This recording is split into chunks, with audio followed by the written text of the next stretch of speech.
उसके बाद है wire frame, bounding box. Okay, ये किसके लिए है अपना, जब मेरे मॉडल की साइज क्या है और मुझे रॉ मटेरियल क्या प्लानिंग करना है उसके हिसाब से मैंने बाउंडिंग बॉक्स बनाया। एंड सिलेक्शन, ये इसकी साइज आ गई एक्स वाई, लेकिन अभी घर में कुछ भी मटेरियल नहीं आया क्यों, क्योंकि मैंने यहाँ 2D की सेटिंग करके रखी है। तो उसको मैं 3D में कन्वर्ट कर देता हूँ तो ऑटोमेटिकली वो क्या कर रहा है, जब 3D हाइट का भी जो कुछ वैल्यू है वो उसमें ऐड कर दे रहा है। ओके, अभी किसी किसी की पीसी में ये डायरेक्टली 3D रहेगा तो उसको करने की जरूरत नहीं है, अगर नहीं रहेगा तो आप कंफर्म कर लो कि 3D है क्या। ओके ओके, उसके बाद ये साइज है। अभी इसमें मैं नीचे जाता हूँ क्रिएट ज्योमेट्री में। अभी क्या हो रहा है कि कोई स्टूडेंट है ना ये ऑप्शन भूल रहे हैं, तो उनको क्या है पॉइंट नहीं मिल रहे कि जो उसको एक्चुअली ऑफसेट करने के लिए लेना है। तो ये ध्यान दे दो, क्रिएट ज्योमेट्री करके line and arc, corner point, centre point और फेस सेंटर पॉइंट, ये वाला ऑप्शन क्या रहता है, तो इधर एक टैब रहता है, उसको तुम ऊपर नीचे किया ना तो ये आ जाएगा। अभी इसमें स्क्रीन में प्रॉपरली दिख रहा है, आपके जो स्क्रीन में वो नहीं दिख रहा था, तो वो टैब यहाँ से आप ऊपर कर सकते हो, ऊपर नीचे करके ये ऑप्शन देख लो। ओके, 1 बाय 1 आप आपके पीसी पे भी कर लो और नोट्स भी कर लो। मैं थोड़ी देर रुकता हूँ।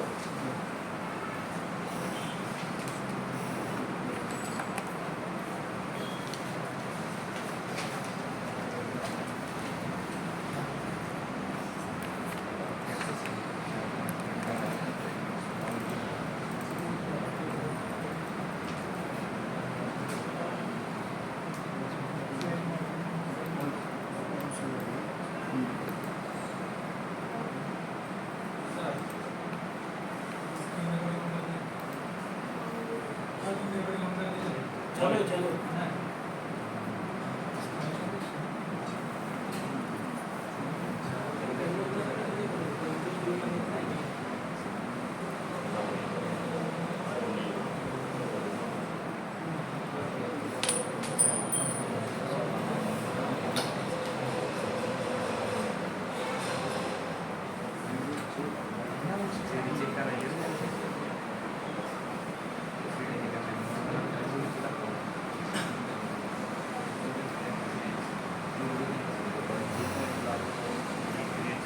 ओके हो गया।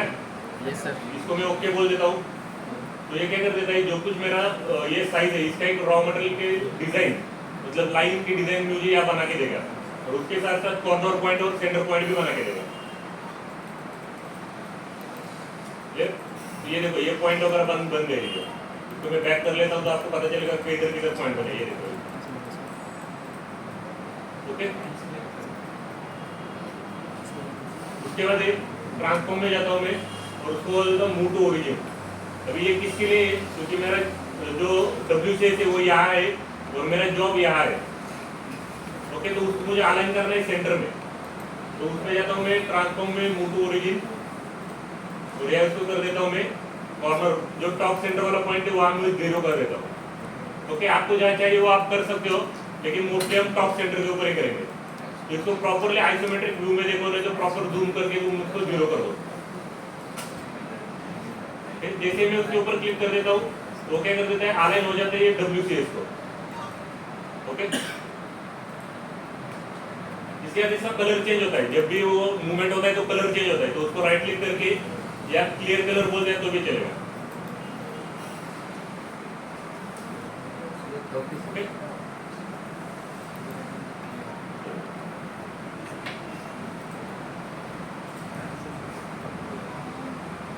क्लियर हो गया? Yes sir. नोट हो गया सभी? आप पीसी में ऊपर भी कर रहे हो ना? जी सर। चलेगा। उसके बाद अभी मुझे मशीनिंग चालू करनी है, तो मशीनिंग में मैं जाता हूँ और यहाँ बोल देता हूँ mail default. Okay, mail default में एक ही बार क्लिक कर देता हूँ, ये सब ऑप्शन चालू हो जाएंगे टूलबार के और मशीन ग्रुप के।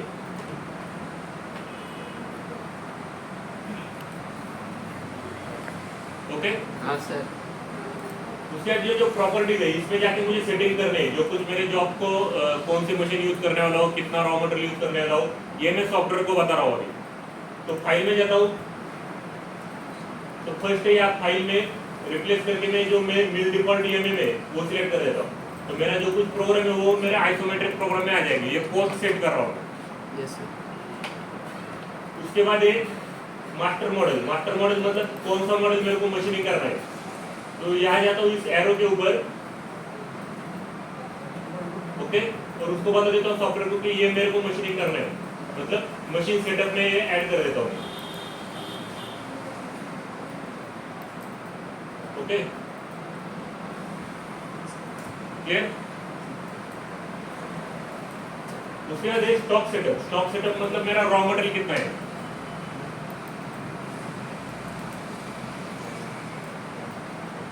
क्लियर।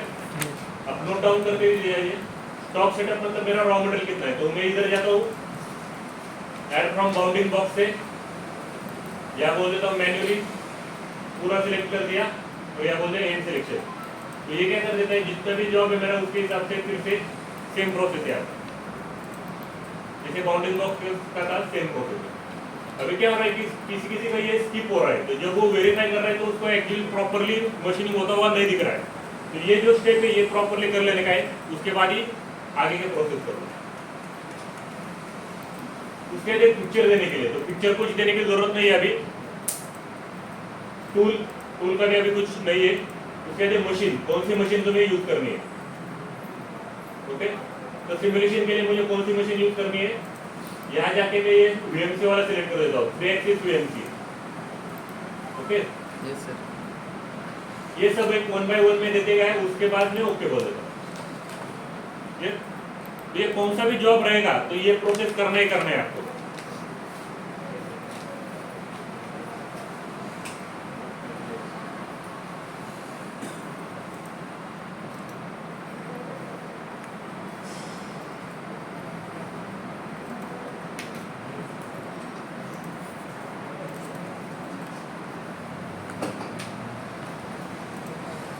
ओके हो गया यहाँ तक का? Yes sir. इसको बोल दिया ओके।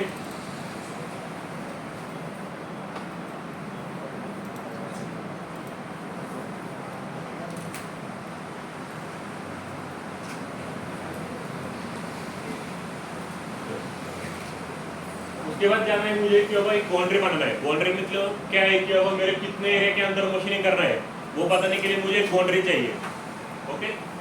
आप कभी इस जो लाइन का रहेगा वो बहुत बाउंड्री दे सकते हो, या फिर इस एरिया की जो अंदर वाला है इतना एरिया सिलेक्ट करके उसको शेल आउट बाउंड्री बना सकते हो। तो उसके लिए मैं क्या कर देता हूँ, वायर फ्रेम में जाता हूँ, जहां मेरा बाउंडिंग बॉक्स के उसके बाजू में ही है, ओके, शेल आउट बाउंड्री करके, तो उसको सिलेक्ट कर देता हूँ।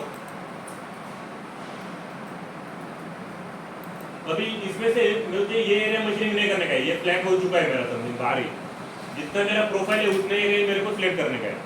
तो उसके लिए मैं क्या सकता हूँ कि 1 by 1 सिलेक्ट कर दो, लेकिन उसमें बहुत टाइम जाएगा। तो उसके लिए क्या कर देता हूँ, मैं यहाँ बॉक्स डाल देता हूँ। तो बॉक्स क्या कर देता है सॉफ्टवेयर, जितना एरिया तुम उस बॉक्स के अंदर है उतना ही सिलेक्ट करके देता है, उससे बाहर वाला रहेगा तो वो सिलेक्ट नहीं करके देगा, ओके। फिर से दिखाता हूँ, अगर मैंने क्या कर दिया, इतना ही बॉक्स डाल दिया तो उसके अंदर जितना आ रहा है उतना ही सिलेक्ट कर देता है। इंटरसेक्शन रहेगा तो भी नहीं सिलेक्ट करके देगा। अभी देखो ये एरिया नहीं, इंटरसेक्शन है, इंटरसेक्शन बोले तो हाफ एरिया उस बॉक्स के बाहर है, हाफ एरिया इसके अंदर है, तो वो सिलेक्ट करके नहीं देगा। तो इसके लिए मैं क्या करता हूँ, ये जो सिलेक्शन है ये बोल देता हूँ कि अब इसके अंदर ही मेरे को मशीनिंग करके देना है। तो जितना एरिया मेरे को मशीनिंग करना है उतना एरिया सिलेक्ट कर देता हूँ और उसको बोल देता हूँ एंड सिलेक्शन।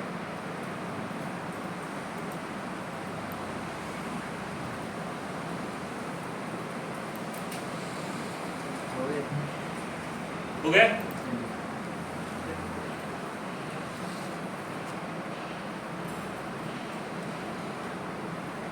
ये एंड सिलेक्शन बोलते हैं और इसको बोलते हैं ओके। तो यानी कि एक बाउंड्री बन गई है। अभी इसको मैं फिर से बैक कर देता हूं तो ये बाउंड्री नहीं रहेगी, क्योंकि इसको अगर मैं जाता हूं जूम करके, यहाँ देखो यह कुछ भी लाइन नहीं है, लेकिन अभी जब बनने के बाद मैं रिडू कर देता हूं तो यह इसके अंदर एक लाइन आ जाएगी, ओके। Yes sir.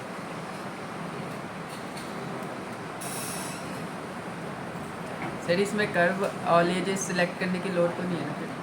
वो भी कर दिया तो भी चलेगा, वो भी चलेगा। वो भी चलेगा। कर्व और एजेस कर दिया तो भी चलेगा, कुछ प्रॉब्लम नहीं। लेकिन क्या है कि ये ऑप्शन भी मेरे को बताना था, इसके लिए मैं बता दिया Okay. ये आगे जाके भी यूज होने वाला है बाकी की जगह। ओके, ये हो गया फिल आउट बाउंड्री आपका सबका, Yes, लिख के भी ले लिया। हाँ जी। उसके बाद एक टूलपाथ में जाता हूं मैं और ये आप बोल देता हूँ स्टॉक मॉडल।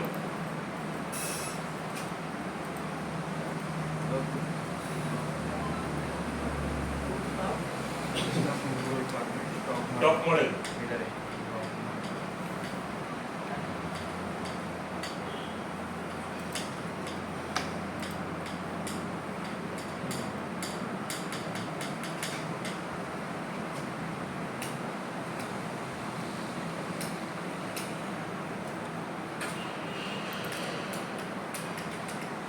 हो गया। स्टॉक मॉडल में मैं जाता हूँ। अभी यहाँ जो स्टॉक मॉडल है ये दो टाइप के रहते हैं, एक है स्टॉक सेटअप और एक है स्टॉक मॉडल। ओके, तो जो स्टॉक सेटअप है ये अपना सिमुलेशन देखने के लिए यूज होगा, और जो स्टॉक मॉडल है वो मेरी जो ये स्ट्रेटजी इनको रेफरेंस देने के लिए यूज होगा। तो मैं जाता हूँ स्टॉक मॉडल में। ओके, इसका कुछ तो एक नाम रख देता हूँ, एज इट इज मेरा जो रॉ मटेरियल है उसके हिसाब से नाम रख देता हूँ रॉ। तो इसका मेरा रॉ रहेगा, ये मैं बोल रहा हूँ, और इसको कर देता हूँ स्टॉक सेटअप को क्लिक। तो ये क्या कर देता है, जो कुछ मैंने स्टॉक सेटअप में वैल्यू दी है वो ऑटोमेटिकली यहाँ ऐड हो जाते हैं। ओके,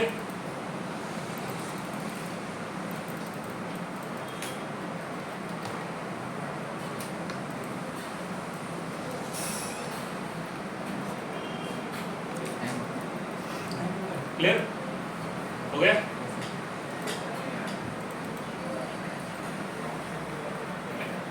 आ गया। अभी जो स्टॉक मॉडल है यहाँ से तुम उसको ऑन ऑफ करके देख सकते हो यहाँ। ओके, क्लियर, यहाँ तक आ गया। नोट वगैरह हो गया आपके। चलो, उसके बाद ये जो 3D है इसमें से मैं लेता हूँ एरिया रफ। ओके, अभी आपको यहाँ दिखाई नहीं देगा, तो ये जो एरो यहाँ जाओ और इधर देखो एरिया रफ। Yes, sir. गए उसमें गया मैं। तो ये जो स्ट्रेटजी है ये क्या है कि जो कुछ मेरा 3D प्रोफाइल है उसको रफिंग करने के लिए, तो ये स्ट्रेटजी क्या करती है, तुम्हारे जो जेड हाइट है मॉडल है उसको लेती है, बैकग्राउंड में कैलकुलेशन करके देती है, और जो कुछ तुमने टूल दिया है उसके हिसाब से प्रोग्राम बना के देती है। ओके, तो इस स्ट्रेटजी के लिए मैं पहले देता हूँ मॉडल ज्योमेट्री, मतलब मुझे एक्चुअली क्या मशीनिंग करना है। तो अभी देखा जाए तो एंटिटी मतलब एक पार्ट अभी तो फिलहाल 0 है, तो इसको एरो में जाता हूँ इधर नीचे और उस स्ट्रेटजी को बताता हूँ कि मुझे क्या मशीनिंग करना है। ओके, तो भी 126 एंटिटी आ गई, और उसके बाद एक वॉल स्टॉक और फ्लोर स्टॉक, मतलब फिनिशिंग के लिए कितना मटेरियल रखना है। तो इसको देता हूं मैं 1.25, डबल क्लिक कर दिया उधर, और दोनों साइड मैंने क्या कर दिया 0.25 रख दिया। ओके, तो अभी मैं स्ट्रेटजी को बता रहा हूँ, ये मुझे मशीनिंग करना है और ये मुझे एक्चुअली मटेरियल रखना है जो मुझे फिनिश के लिए चाहिए। सर अवॉइडेंस जो लिखा हुआ है उसका कुछ यूज है? नहीं, अभी फिलहाल के लिए नहीं है।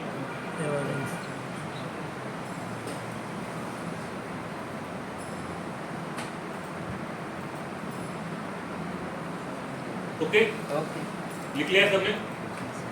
उसके बाद टूलपाथ कंट्रोल, उसके नाम में ही क्या वो कितने एरिया के अंदर उसको मशीनिंग करना है क्या कुछ।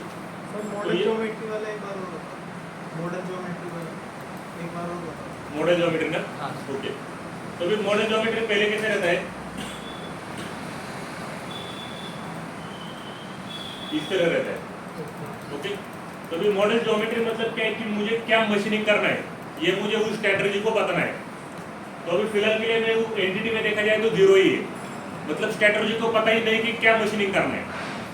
ओके, जैसे हमने जो पहले देखा था, हमने लाइन का रेफरेंस दिया था, तो अभी इसमें क्या है कि मुझे उस मॉडल का रेफरेंस देना है, तो इसके लिए मैं जाता हूँ, उसको बताने के लिए क्या हुआ, ये select entity,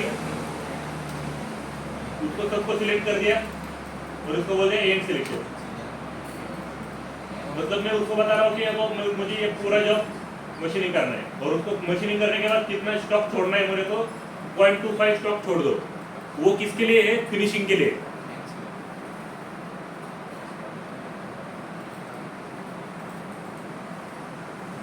okay, okay sir.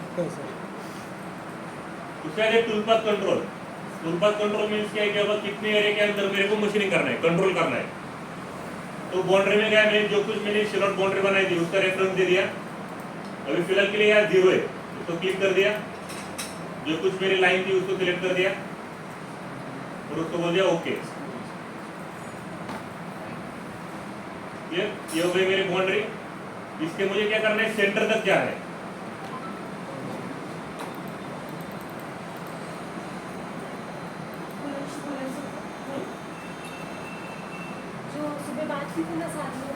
तो अभी टूल पाथ कंट्रोल क्या है कि हमें एक लाइन देनी है, तो उसके बाउंड्री देनी है, तो उसके अंदर ही मेरा क्या हो जाएगा, टूल चलेगा। ओके, तो उसके लिए मैंने क्या किया था, या एक 0 है मतलब कुछ भी नहीं है अभी, तो इस एरो के ऊपर जाके मैंने सॉफ्टवेयर को बताया था कि भाई इतने एरिया के अंदर ही मुझे मशीनिंग करना है।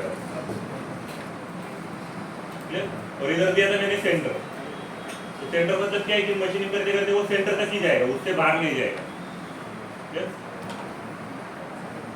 उसके बाद एक टूल मुझे कौन से टूल से मशीनिंग करना है। तो अभी ये क्या रहता है कि 3D प्रोफाइल है ना, ये ज्यादा देर तक मशीनिंग चलता है, मतलब 2 घंटे 3 घंटे 4 घंटे। तो इसको अगर मैं एंड में यूज कर देता हूँ तो क्या हो जाता है, वो जल्दी से वेयर आउट हो जाएगा। तो उसके लिए स्पेशल टूल आते हैं इंसर्टेड। तो इंसर्टेड टूल क्या रहते हैं कि अगर वो वेयर आउट हो गए तो उसमें छोटा ये इंसर्ट रहता है, वो चेंज कर दो और दूसरा बिठा दो, तो वो एक आसानी रहती है अपने को कंटिन्यू आगे मशीनिंग करने के लिए। ओके सर, प्रोग्राम तो फिर शुरू से चलाना पड़ता होगा ना, जब इंसर्ट चेंज करने के लिए मशीन। नहीं, शुरू से नहीं चला देगा, ब्लॉक से नहीं। मतलब अभी समथिंग क्या है कि ये जो प्रोग्राम है 3D वाले, वो 2-3 घंटे चलते हैं। तो समथिंग ये चलते चलते 1 घंटा हो गया और उसके इंसर्ट कॉर्नर खराब हो गए, तो क्या होता है, उतना ही पार्ट चेंज कर देते, जो इंसर्ट वाले रहते हैं उतना ही पार्ट चेंज कर देते।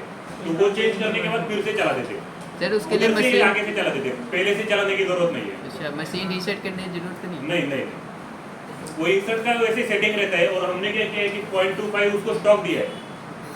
ओके, तो वो 0.25 स्टॉक दिया मतलब मेरा अभी बचने वाला है। जब फिनिशिंग करेंगे, ओके, तो फिनिशिंग के टाइम फिर उसको कंटिन्यूसली चला देंगे। ओके, और उसमें हाइट वगैरह का तो कोई झंझट है नहीं, क्योंकि इंसर्ट बस हाँ, इंसर्ट ही चेंज हो रहा है, पूरा टूल चेंज नहीं हो रहा है। ओके, पूरा। तो अभी मुझे क्या करना है, वो इंसर्टेड टूल देना है। तो उसको राइट क्लिक किया, क्रिएट टूल बोला, तो मोस्टली वो बुल एंड व्हील में आते हैं वो इंसर्टेड टूल। तो इसको सिलेक्ट कर दिया, जो भी कुछ मुझे टूल लेना है वो मैंने डायमीटर का डाल दिया, एक 25 का कटर, और उसका एक 0.8 इंसर्ट वाला रहता है। Next, okay. उसके बाद उसकी जो बाकी के पैरामीटर कौन से सेट में वो है, उसके फीड रेट वगैरह कितना है, कमेंट जो कुछ हमें ऑपरेटर के लिए देना है। ओके,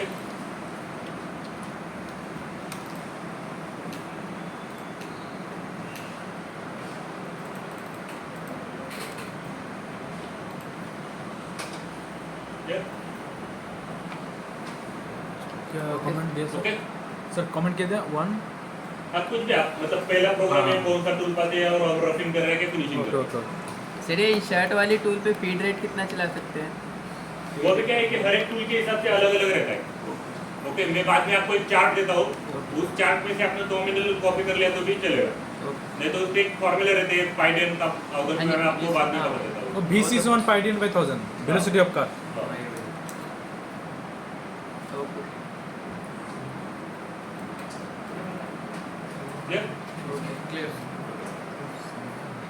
उसके बाद है होल्डर जो अपना हमने रेगुलर दिए थे वही होल्डर यूज कर देता हूँ। और कितना mm बाहर निकालना है मेरे को, तो एक 50 mm तक बाहर निकालना है, होल्ड आउट।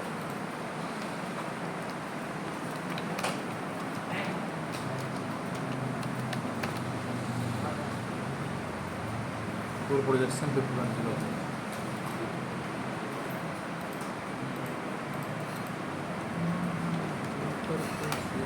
ओके। ओके उसके बाद स्टॉक, जो कुछ मुझे रॉ मटेरियल का देना है, स्टॉक जो यहाँ बना है स्टॉक मॉडल, वही मैं यहाँ देता हूँ। तो उसके लिए देने के लिए देखो अभी यहाँ से भी ग्रे शेड है, मतलब हम सिलेक्ट नहीं कर सकते यहाँ। तो उसके लिए मैं क्या करता हूँ, यहाँ ऑन कर देता हूँ इसको बोल देता हूँ प्रीवियस ऑपरेशन, और इसको बोल देता हूँ वन अदर ऑपरेशन।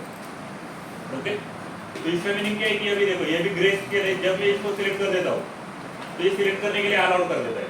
तो इसको सिलेक्ट कर दो, जो स्टॉक मॉडल हमने बनाया था उसको। ऑलरेडी सिलेक्टेड हाँ, अभी ऑलरेडी सिलेक्टेड है, लेकिन पहले नहीं था ना, ये सिलेक्ट करने के लिए अलाउड ही नहीं कर रहा था। जब मैंने उसको सिलेक्ट कर दिया तो वो ओके। सर वो नीचे पॉइंट 3 लिखा है उसका क्या कौन सा? मतलब ये वाला? यस सर डिस्टेंस चलेगा। यही ना? यस सर हाँ, बराबर। लिख लिया? हाँ सर। उसके बाद मैं यहाँ देता हूँ एडजस्टमेंट ऑफ रिमेनिंग स्टॉक। इसको मैं बोल देता हूँ इग्नोर स्मॉल कर। तो ये क्या कर देते हैं, छोटे छोटे एरिया जो पॉइंट 3 के अंदर के एरिया है उनको स्किप कर देता है। Okay, okay sir.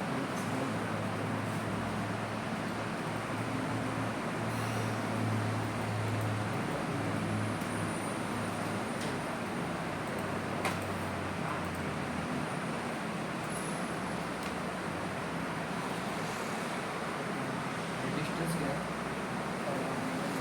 डिस्टेंस कौन सा?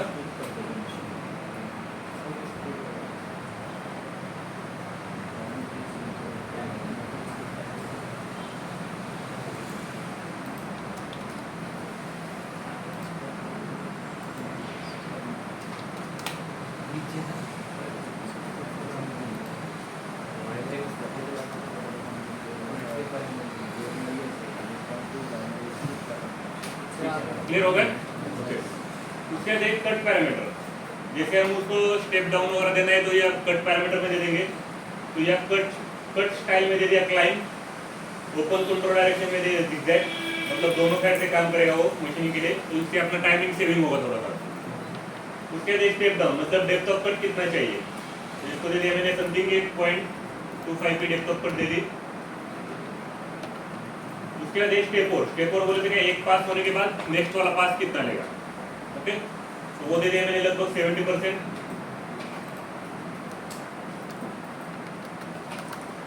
ओके, सर रफ है तो इसमें ज़्यादा भी दे सकते हैं ना हाँ रफ में ज़्यादा भी देते हैं, लेकिन क्या रहता है कि अप्रोक्सीमेटली 70 to 80% हम देते ही है। तो उसको देने के लिए क्या है कि अभी समथिंग तुम्हारा कटर कितना है 25 है, उसका कॉर्नर रेडियस कितना है 0.8 है, 0.8 तो 0.8 निकाला तो कितना हो जाएगा 23.2 कुछ हो जाएगा। यस सर तो उसके कम तुम्हें कितना देगा। ओके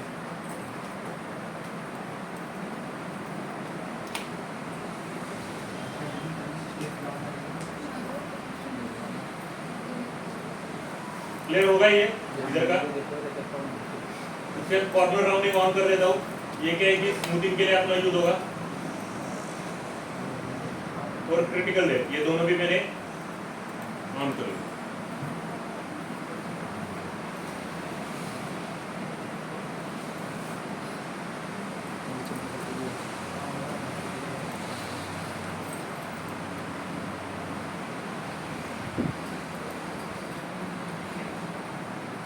ओके, ओके सर क्या ट्रैक्टोरल मोशन, ये भी प्लग कुछ देने की जरूरत नहीं है, स्टिप एंड शैलो में कुछ देने की जरूरत नहीं है। लिंकिंग पैरामीटर इसमें जाता हूं मैं और यहाँ यूज कर देता हूँ फुल वर्टिकल रिट्रैक्ट के बजाय मिनिमम वर्टिकल रिट्रैक्ट।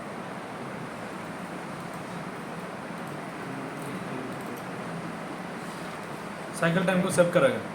हाँ, मतलब फुल वर्टिकल रिट्रैक्ट क्या काम कर देता है कि अगर समथिंग मुझे इस पॉइंट से इस पॉइंट जाना है, समथिंग इस पॉइंट से इस पॉइंट तक जाना है मेरे को, तो पूरा ऊपर उठेगा फिर आएगा। जाएगा नीचे, तो ये वेस्ट ऑफ टाइम है पूरा। और ये थोड़ा सेफ लिमिट लेके चले जाएगा। सेम लिमिट तक जाएगा मिनिमम वर्टिकल, एक 4-5 mm ऊपर जाएगा, उसके बाद मूवमेंट होगा और उसके बाद नीचे आएगा। इसके लिए यूज होता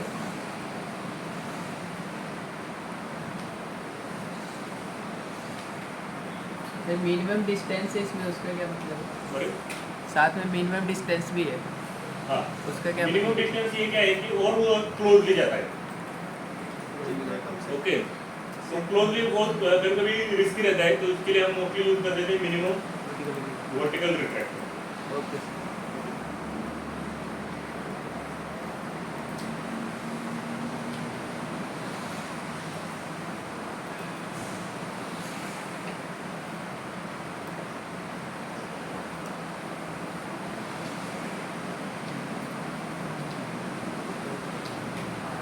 क्लियर लिख लिया उसके बाद एंट्री मोशन या बाय डिफॉल्ट यूज कर देता हूँ ये एंट्री मोशन मतलब क्या है कि जब मेरा कटर एग्जैक्ट मटेरियल के अंदर एंट्री करेगा तो वो कैसे एंट्री करने वाला है तो वो क्या करेगा ऐसे राउंड राउंड में ऐसे टेपरली नीचे आएगा थोड़ा सा गैलेक्सी जैसा जैसे स्प्रिंग जैसा नीचे आएगा तो क्या होता है उसको जो एग्जैक्ट जब मटेरियल में एंट्री करना है तो वो थोड़ा सेफली एंट्री कर देता है वो जैसे ऐसा ही रहने देते हैं हाँ जैसे बाय डिफॉल्ट रहता है हमारे balance point okay home reference from machine arc fitter tolerance by default 0.025 okay plane में टॉप और कूलेंट में on sir flat coolant on करेंगे या थ्रू कूलेंट नहीं उसमें से कौन सा भी ऑन रहने दो मतलब मशीन में दोनों रहता है ना सर, थ्रू कूलेंट भी रहता है फ्लैट भी रहता है। लेकिन उसके लिए उसका टूल भी वैसे अवेलेबल होना चाहिए ओके अगर टूल अवेलेबल रहेगा तो ही वो आ जाता है टूल में और बहुत मशीन में थ्रू कूलेंट रहता नहीं, फ्लैट ही रहता है। कोई मशीन में नहीं रहता वो स्पेशल ऑप्शन है वो ओके यहाँ तक आ गया सर उसके बाकी के जो ऑप्शन है वो मोस्टली बाय डिफॉल्ट यूज कर दो ज़्यादा चेंज करने की उसमें कुछ जरूरत नहीं है अरे सर अगर इसमें हम थ्रू कूलेंट ऑन करना चाहे तो हमको टूल भी उसी हिसाब से लेना पड़ेगा सर, तब जाके ये ऑप्शन ऑन पहले तो क्या है कि मशीन में वो अवेलेबिलिटी चाहिए कि तुम्हारा थ्रू करंट स्पिंडल थ्रू आना चाहिए कोई मशीन रहते हैं उसमें वो अवेलेबिलिटी नहीं रहती कोई मशीन रहते हैं वो स्पेशल अच्छा यहाँ पे हमने जो मशीन सिलेक्ट किया उसके हिसाब से आएगा। हाँ हाँ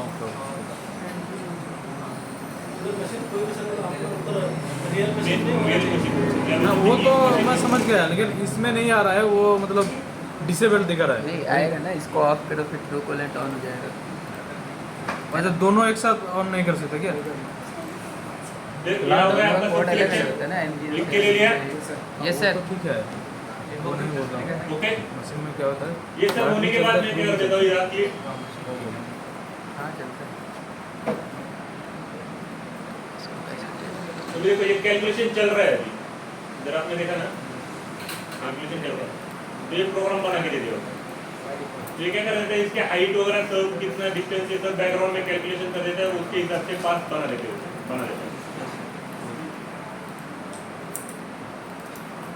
अभी मुझे क्या करना है इसका सिमुलेशन देखना है मशीन के ऊपर तो उसके लिए मैं जाता हूँ वेरीफाई में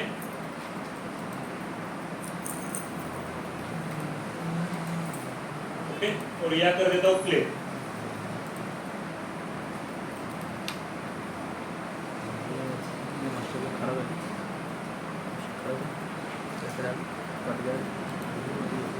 कट जाता है।